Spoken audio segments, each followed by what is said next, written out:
여러분 안녕하십니까? 사이언스 투데이 시작합니다. 아이들이 가장 많이 복용하는 해열제 가운데 하나인 챔프 시럽에서 기준치를 넘는 미생물이 나와 판매와 사용이 중단됐습니다. 유명 제품이라 믿고 먹인 부모들은 아이에게 문제가 생기지 않을까 불안을 호소하고 있습니다. 보도에 신윤정 기자입니다. 약국 중앙 판매대에 다양한 해열제들이 빼곡히 진열돼 있는데 한 줄만 텅 비었습니다. 어린이 대표 해열제인 아세트아미노펜 성분의 챔프 시럽이 모두 빠진 겁니다. 해열제 중에 엄마들이 제일 많이 사용하시는 약이고 아세트아미노펜이니까 타이레놀 성분의 이제 개별 포장되어 있는 해열제인데 대한약사회에서 긴급 안정성 속보가 이제 문자로 다 와서 확인하고 오늘 아침에 와서 이제 약을 다 뺀 거죠. 이달 초 갈변 현상이 나타나 식약처가 검사한 결과 기준치를 넘는 미생물이 검출됐기 때문입니다. 대장균, 살모넬라처럼 질병을 일으키는 병원성 미생물은 안 나왔지만 진균이 기준치를 넘겼습니다. 흔히 곰팡이균으로 불리는 진균은 피부에 닿거나 호흡기 등을 통해 인체에 유입되면 염증을 유발할 수 있는 것으로 알려져 있습니다. 식약처는 챔프 시럽의 제조와 판매를 전면 중단시키고 의사와 약사, 소비자들에게도 사용을 중단하라고 밝혔습니다.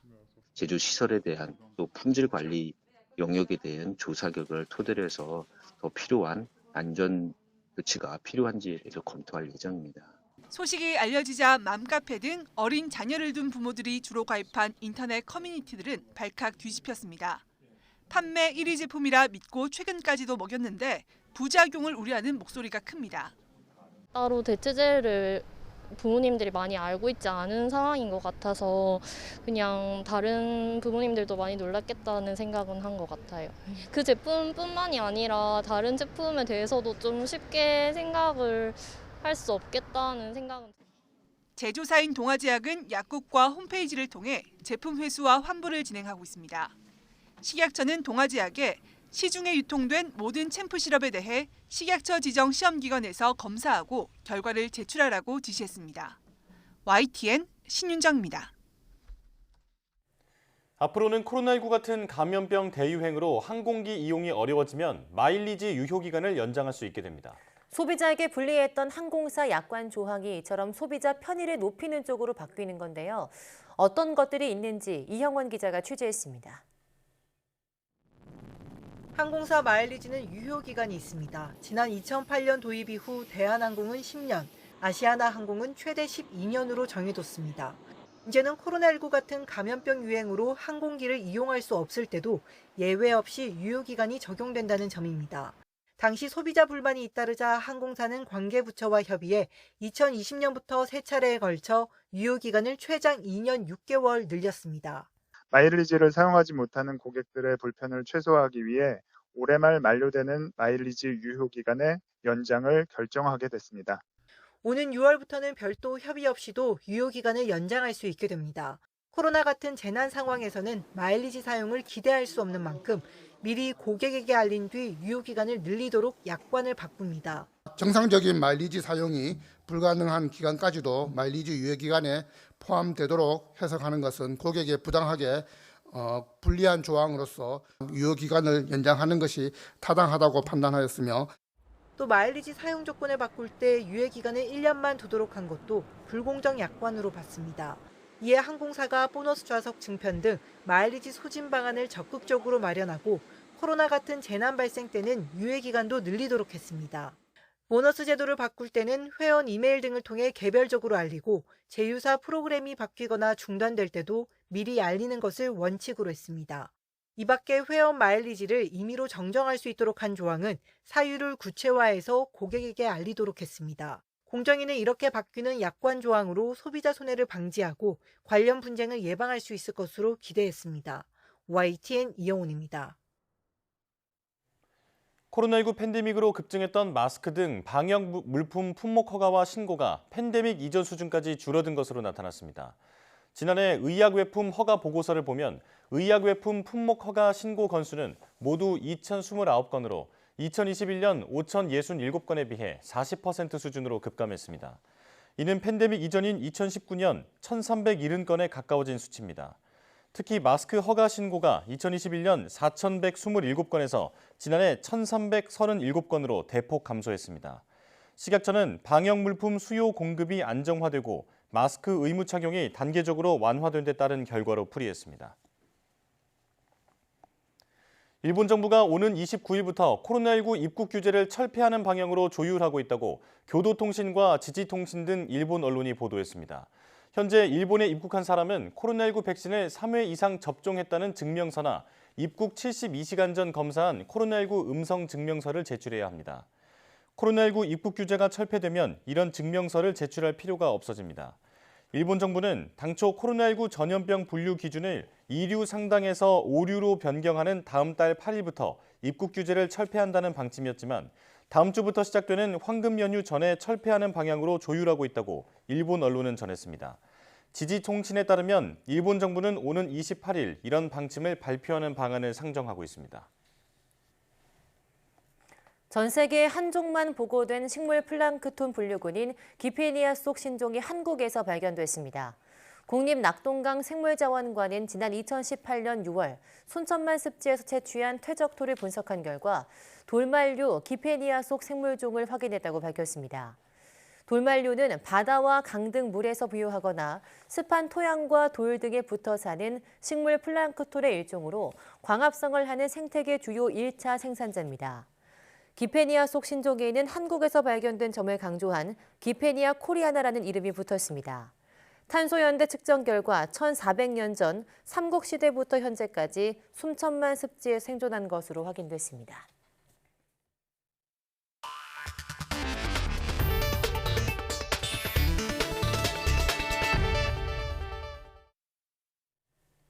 한국천문연구원이 참여한 국제공동연구진이 지구에서 5,400만 광년 떨어진 M87 은하 중심부의 초대 질량 블랙홀의 부착 원반과 강력한 분출 제트를 처음으로 관측했습니다.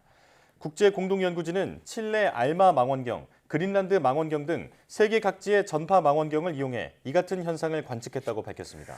부착 원반은 블랙홀이 강력한 중력으로 근처의 기체들을 빨아들일 때 기체들이 회전하면서 만들어지는 형상이며 제트는 블랙홀이 방출하는 가스를 말합니다. 박종호 천문연 선임연구원은 수십 년간 예측만 무성했던 블랙홀 부착 원반을 처음으로 직접 영상화해 존재를 증명했다는 점에서 블랙홀 연구의 중요한 전환점이 되는 연구 결과라고 설명했습니다. 이번 연구에는 전 세계 121명의 연구자가 참여했으며 국내에서는 천문연구원과 경북대 연구진 등 총 4명이 참가했습니다. 로봇이나 인공지능 같은 첨단 기술을 외식업에 적용한 산업을 푸드테크라고 부르는데요. 이런 푸드테크를 육성해서 해외 진출을 지원하는 K-키친 프로젝트가 만들어졌습니다. 김근우 기자가 취재했습니다. 키오스크로 커피를 주문하자 로봇팔이 움직이기 시작합니다. 원두를 갈아내고 컵에 얼음을 담아내는 동작이 마치 사람 손처럼 정확합니다. 이처럼 식품과 외식 분야의 첨단 기술을 접목한 푸드테크가 주목받고 있습니다. 특히 장소와 사람에 구애받지 않고 균일한 조리가 가능한 만큼 한류 열풍으로 높아진 해외 한식 수요에도 대응할 수 있을 것으로 보입니다. 요리의 그 자동화라든가 그다음에 서빙하는 로봇, 그다음에 앞으로 나올 수 있는 그 K푸드의 균일한, 그러니까 잘 정리된 음식 조리, 거기에 필요한 로봇 기술, 자동화 기술들이 잘 준비되어 있습니다. 지금까지는 조리를 보조하는 단계지만 앞으로 식품 생산 전반으로 영역을 넓힐 거로 기대됩니다. 현재는 로봇이 단순하게 인력을 대체하는 수준이었던 데 반해서 더 어려운 일들까지 할 수 있는 그런 시대가 올 것으로 생각하고 있습니다. 푸드테크 기업에게 가장 필요한 건 기술 지원과 규제 혁신입니다.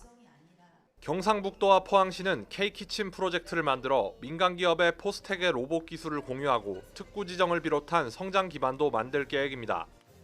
포스텍에서 교수를 비롯해서 적극적으로 연구진이 참여하고 로봇 기업들이 적극적으로 투자가 되거나 유치가 될 것이기 때문에 K-키친의 새로운 토대가 로봇과 AI 등 국내 기술을 활용한 푸드테크와 K-키친이 지역의 새로운 성장 동력이 될지 관심이 쏠리고 있습니다.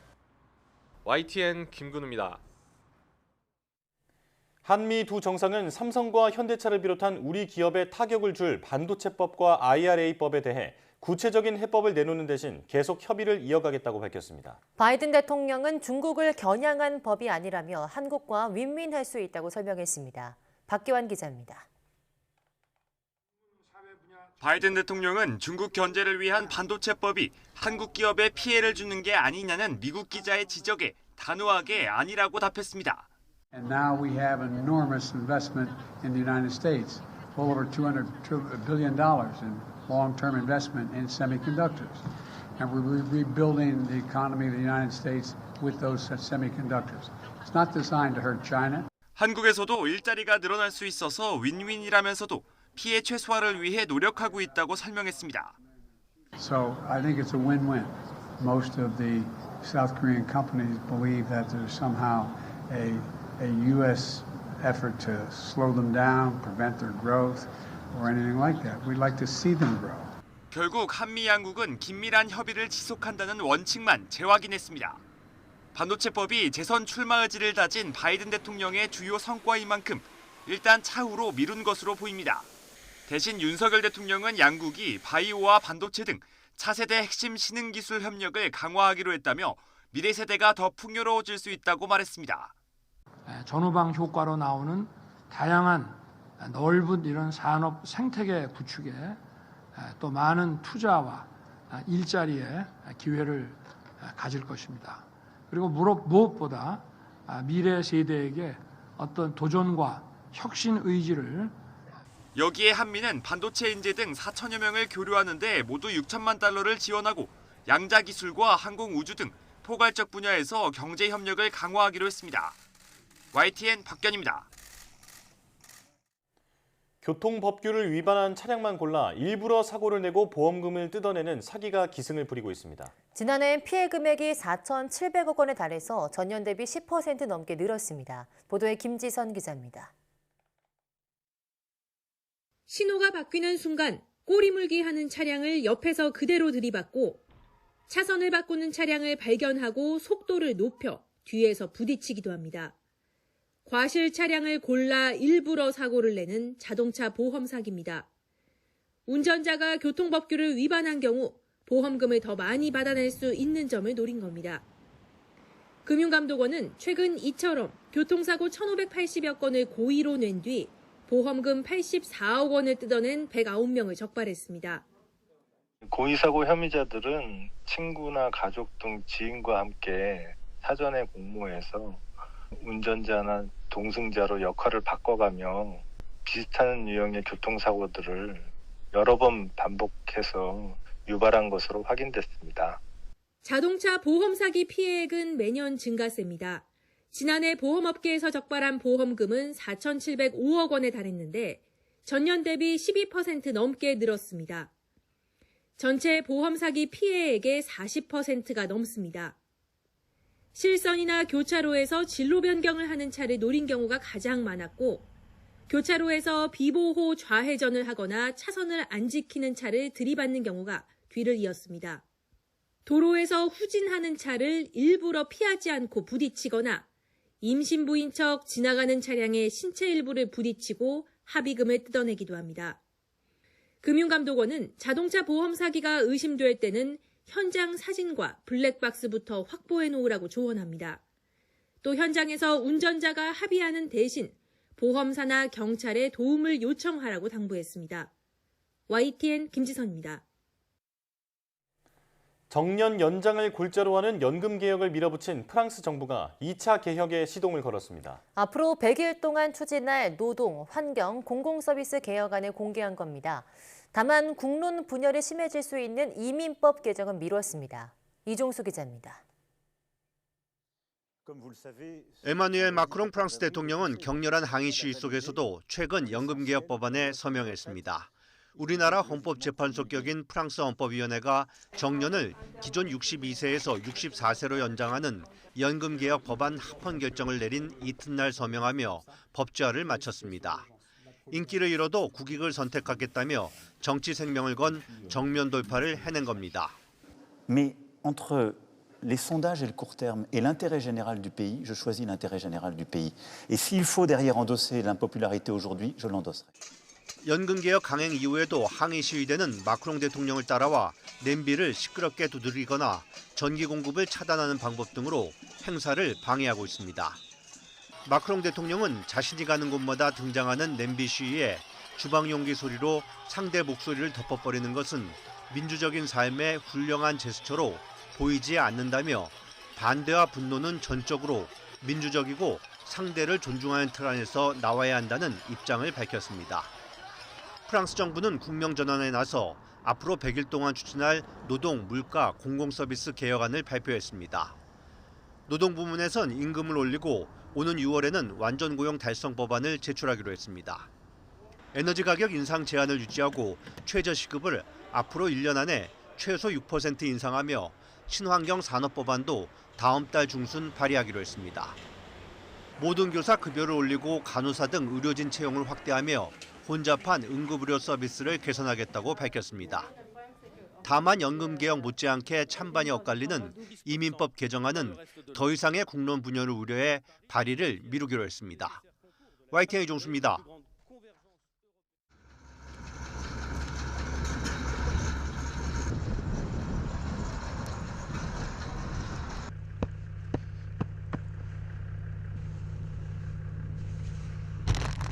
Пальцы загинули.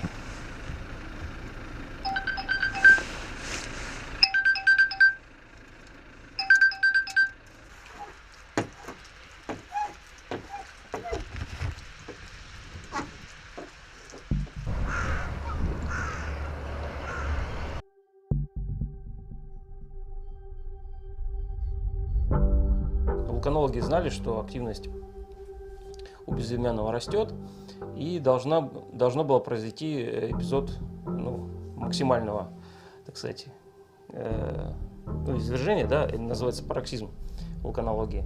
Вот. Но никто не знал, когда он произойдет, но вот были какие-то предвестники.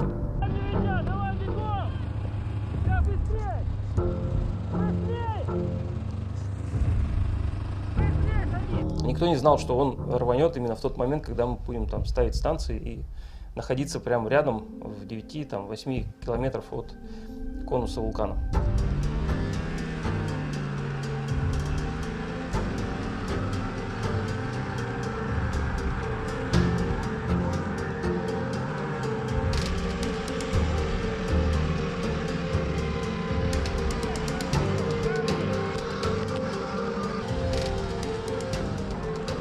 Я сначала почувствовал, что мне что-то по голове упало, а потом один за другим, как дождь из камней, посыпался.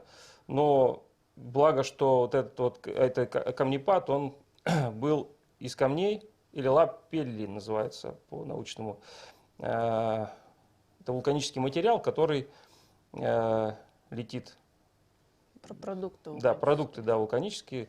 Но они были более-менее пористые, поэтому вроде камни были крупные, но они были достаточно легкие, и поэтому старший группа предложил всем остановиться, потому что дальше был каньон, и нам невозможно дальше было уезжать. Ну и камни летят. И мы сделали импровизированное такое убежище из 2 нарт, чтобы хоть как-то защититься. Ну и переждали вот это пиковое событие.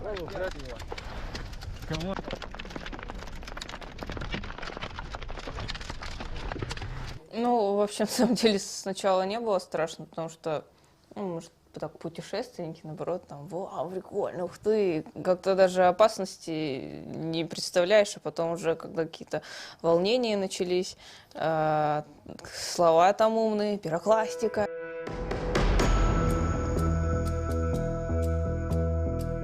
Сейчас что-то там будет, начнется, потом слышно было, как вулкан грохотал, и даже на какой-то момент, вот мы там под нартой сидела, чувствовалось, что как будто земля трясется, да, земля трясется, и уже вот этот звук. Очень низкочастотный звук, гул такой, который не передает никакая аппаратура. То есть, есть специальная аппаратура, которая инфразвуки эти регистрирует, записывает, но вот телефон не записал этот звук, этот гул. Ну, когда сидишь, не знаешь, если придет пирокластика, придет или нет. Да, дойдет она до тебя или не дойдет. То есть самое страшное в тот момент казалось, что либо большие камни полетят, либо придет пирокластический поток, который может нанести, ну, что он сжигается на своем пути просто. Ну да, и там еще истории пошли, что не успеете от пирокластики умереть, потому что сначала придет пепел, а он вообще изнутри все выжигает. Это гораздо быстрее произойдет. Ну, уже тут какие-то там волнения, конечно, начались. Ну, жутковато.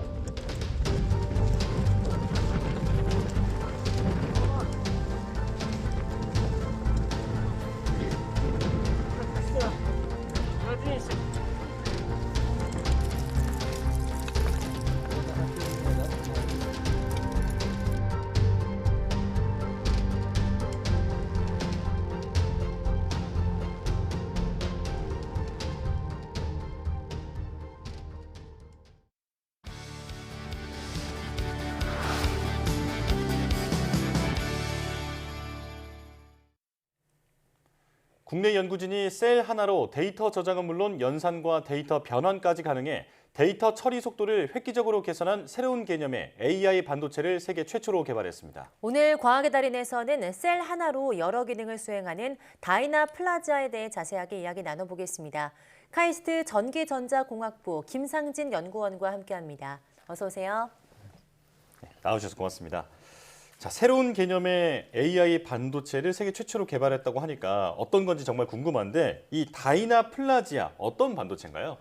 이번에 새롭게 개발된 다이나 플라지아는 새로운 종류의 AI 반도체입니다. 바로 이 칩인데요. 다이나 네. 플라지아라는 이름은 저희가 개발하면서 이 칩의 특성에 맞게 만든 이름입니다. 예. 다이나믹이라는 단어와 플라지아라는 단어의 합성어로 다양한 인공지능 모델을 처리 가능하다는 의미로 만들었습니다. 보통 AI 반도체를 설계할 때는 메모리 병목 현상이라는 것 때문에 그 성능과 효율에 제한이 걸리게 되는데요. 네. 이를 해소하기 위하여 메모리 내부에 프로세서를 집적하는 PIM이라는 새로운 기술을 적용하였습니다. PIM, 즉 PIM이란 프로세싱 인 메모리의 약자로 메모리 반도체에 인공지능 연산 기능을 추가한 지능형 반도체 시스템으로 메모리 강국인 우리나라의 AI 반도체로 세계 시장을 공략하기 위한 핵심 기술로 주목받고 있습니다. 네. 특히 그 중에서도 기존 대부분의 연구와는 다르게 PIM 기술을 D램에 적용하여서 집적도를 높였기 때문에 D램 PIM 기반 AI 반도체를 개발하였습니다. 네, 조금 알듯하면서도 굉장히 어려운 개념이지 않나 싶은데요. 하나씩 좀 이야기를 나눠보겠습니다. 그렇다면 AI 반도체가 일반 반도체와 어떤 게 좀 다를까요? AI 반도체는 인공지능 연산에 특화된 반도체로 뉴럴 프로세싱 유닛 NPU라고도 불립니다. 최근 인공지능 알고리즘의 발전으로 실제 생활에서도 인공지능을 많이 이용하는데 네. 이를 실제로 사용하기 위해서는 인공지능 연산을 수행할 수 있는 반도체가 필요합니다. 인공지능 연산을 수행할 때는 많은 계산을 필요로 하는데 이를 위해서 기존의 컴퓨터에서 일반적으로 사용되는 중앙 처리 장치 CPU나 혹은 그래픽 처리 장치 GPU 등의 반도체를 사용할 수 있습니다만 네. 이러한 반도체는 인공지능만을 위한 반도체가 아니고 인공지능 반도체는 인공지능 자체를 위해서만 사용되는 칩이라고 생각하면 됩니다. 따라서 인공지능 반도체는 기존의 반도체와 다른 설계로 구성되어서 인공지능 처리에 특화된 하드웨어와 소프트웨어를 사용하고 이를 통해서 빠르게 인공지능을 연산을 수행할 수 있습니다. 최근에 인공지능 기술이 많이 발전해서 다양한 분야에서 쓰이고 그 필요성이 높아지고 있는데요. 이 때문에 인공지능 반도체가 다양한 분야에서 활용이 될 수 있다고 기대합니다. 예. 네, 좀 더 쉽게 말씀해 주실까요? 그리고 이번에 개발된 다이나 플라지아는 이 중에서도 D램 PIM 반도체를 사용을 하였는데 이를 이제 좀 더 쉽게 포함 관계를 설명드리고자 합니다. 네.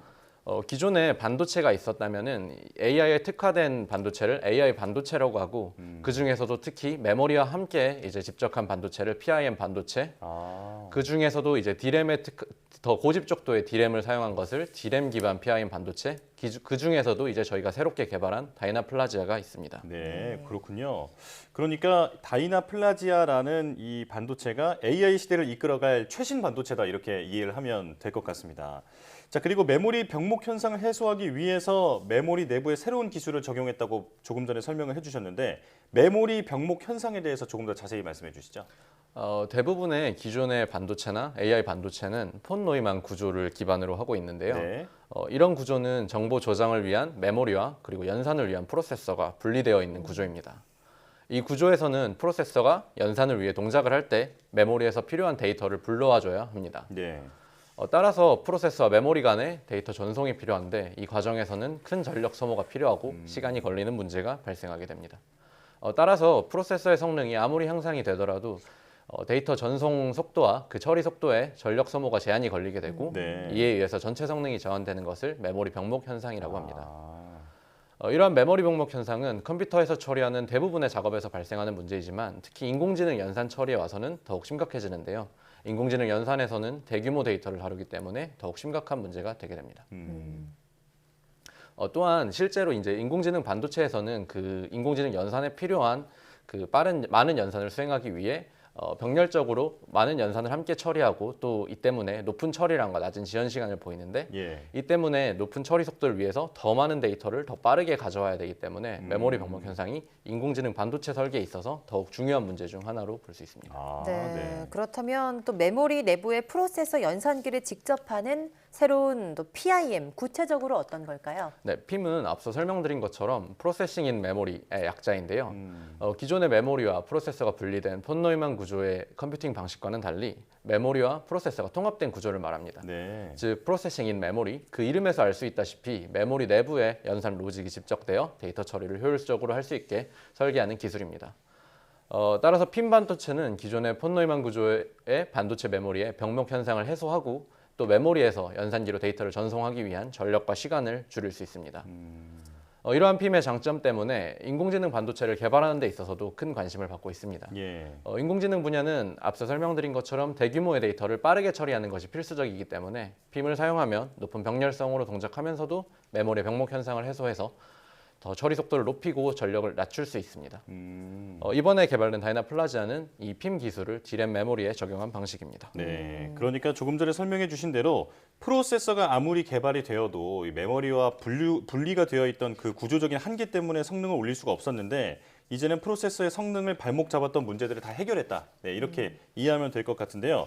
자, 그렇다면 그 이번에 개발하신 다이나플라지아의 장점 혹은 강점은 뭐가 있을까요? 기존에 개발된 대부분의 PIM 반도체들은 SRAM이라는 메모리를 사용했는데요. 이에 비해서 D램이라는 메모리는 훨씬 더 높은 집적도를 갖는 메모리입니다. 다시 말해서 D램을 사용하면 같은 크기의 반도체 칩을 만든다고 해도 훨씬 더 많은 용량을 가지고 더 빠른 처리 속도를 보이게 됩니다. 그런데 이런 D램의 장점 때문에 실제로 D램을 이용해서 PIM을 개발하려는 기존의 다른 연구들도 있었지만 D램 자체에서 발생하는 누설 전류라는 문제점 때문에 설계에 어려움이 있었고 또 성능도 제한적이었습니다. 이번에 개발된 다이나플라지에서는 이런 누설 전류에 영향을 받지 않고 D램에서도 높은 처리 속도와 효율성을 볼 수 있는 새로운 아날로그 연산 방식을 개발하여 적용하였습니다. 뿐만 아니라 다이나플라지아에서는 하나의 셀이 메모리, 연산기, 그리고 데이터 변환기의 기능을 동시에 지원할 수 있는 트리플 모드 셀을 개발하여 적용하였는데요. 이 때문에 더 복잡한 AI 모델을 효율적으로 가속할 수 있게 됩니다. 정리하자면 이런 개발된 방식들은 처리 속도를 높이고 효율성을 높여서 인공지능 연산을 기존 PIM 반도체보다 훨씬 더 빠르게 할 수 있고 이 때문에 더 빠른 추론 그리고 모바일 기기나 스마트폰에 적용된다고 하더라도 더 적은 배터리 소모로 인공지능 연산을 지원할 수 있게 됩니다. 네, 그러니까 이 다이나플라지아 개발하신 셀 하나로 데이터 저장, 연산, 또 데이터 변환에 이르기까지 세 가지 기능을 모두 할 수 있다는 건데요. 원리를 좀 더 깊이 설명해 주실까요?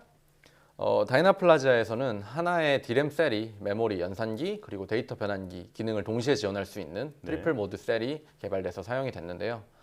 이를 통해서 높은 집적도로 처리 속도를 높일 수도 있고 또 복잡한 AI 모델을 효율적으로 가속할 수 있습니다.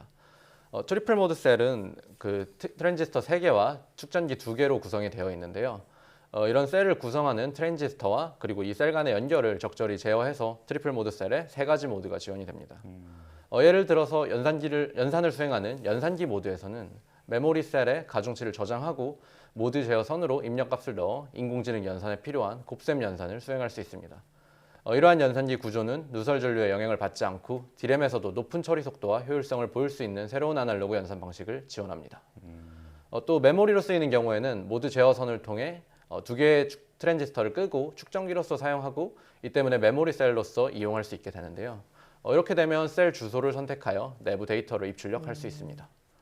마지막 데이터 변환 모드에서는 모드 제어선을 통해 하나의 단위셀을 축전기 기반 DAC, DAC으로 사용하게 되는데요. 네. 이 때문에 아날로그 입력값을 축차 비교 방식으로 디지털 값으로 변환할 수 있는 데이터 변환기로 사용할 수 있게 됩니다. 네. 자, AI 반도체가 무엇인지 그리고 그동안 반도체에는 어떤 한계점이 있었는지 또 다이나플라자가 그것을 어떻게 해결해 왔는지를 자세히 설명을 해주셨는데요. 그렇다면 이 최신 반도체가 상용화가 된다면 어떤 제품에 어떻게 쓸 수 있을까요? 네. 다이나플라지아의 상용화는 두 가지 측면에서 의미가 있습니다. 첫 번째로 다이나플라지아는 기존보다 더 높은 효율성을 보이는데요. 이 때문에 전력이 제한적인 환경에도 AI를 보급할 수 있습니다. 이는 그 핌 기술을 D램의 메모리에 적용해서 이제 병목 현상을 해결하고 더욱더 빠른 데이터 처리와 그리고 저전력 운영이 가능하기 때문인데요. 네. 따라서 이 기술이 이제 더 상용화가 된다면 스마트폰, 스마트 글래스, VR과 같이 좀 더 전력이 제한된 환경에서도 AI를 효율적으로 가속할 수 있고 또 보급이 될 수 있습니다.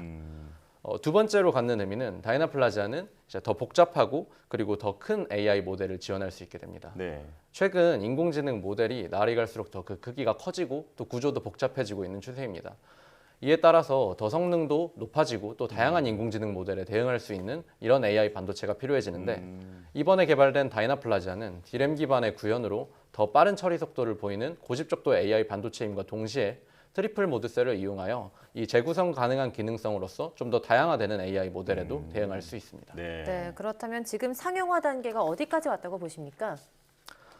이번에 제안된 다이나플라지아는 이 트리플 모드셀 그리고 D램 핌이라는 기술을 함께 사용하여서 새로운 인공지능에 특화된 컴퓨터 구조의 가능성을 제시를 하였습니다. 네. 그러나 상용화에 대해서는 이제 몇 가지 과제가 남아 있어서 제가 장담하기는 어려운 부분이 있습니다.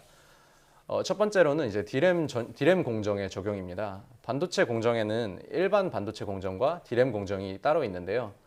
다이나플라지아는 이제 현재 일반 반도체 공정을 통해서 연구 개발되었고요. D램 전용 공정을 사용하면 이 D램 자체의 집적도와 성능을 더욱 향상시킬 수 있고 이를 위해서는 이제 D램 공정에 맞춘 칩의 최적화와 그리고 외부 회로 간의 인터페이스 등의 개발이 이제 좀 남아 있는 과제입니다. 또한 이번에 개발된 방식은 기존의 폰 너희만 구조와는 다른 그리고 심지어는 핌이라는 이 구조와도 전혀 다른 새로운 구조인데요. 네. 기존의 대부분의 소프트웨어 하드웨어는 폰 너희만 구조에만 맞춰서 설계가 많이 되어 있는데 이를 새로운 구조에 적용하기 위해서는 이제 새로운 소프트웨어 그리고 하드웨어 개발도 추가적으로 활발히 이루어져야 합니다. 이런 과제가 남아있긴 하지만 다양한 분야의 활발한 연구와 기관들의 협력으로 머지않은 미래에 상용화되기를 기대합니다. 네.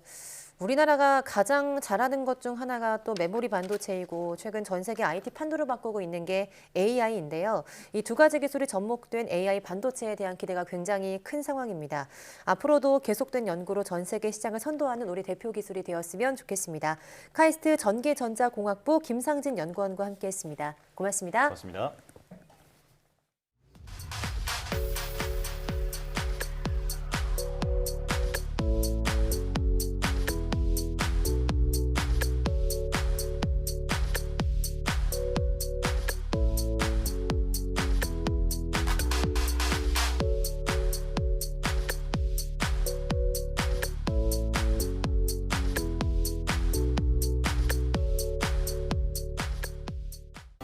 최근 YTN의 보도로 경기 성남시 유명 오피스텔에 불량 자재를 공급한 것으로 드러난 업체가 10년 넘게 각종 공사 현장에 불량 자재를 공급해왔다는 내부 폭로가 나왔습니다.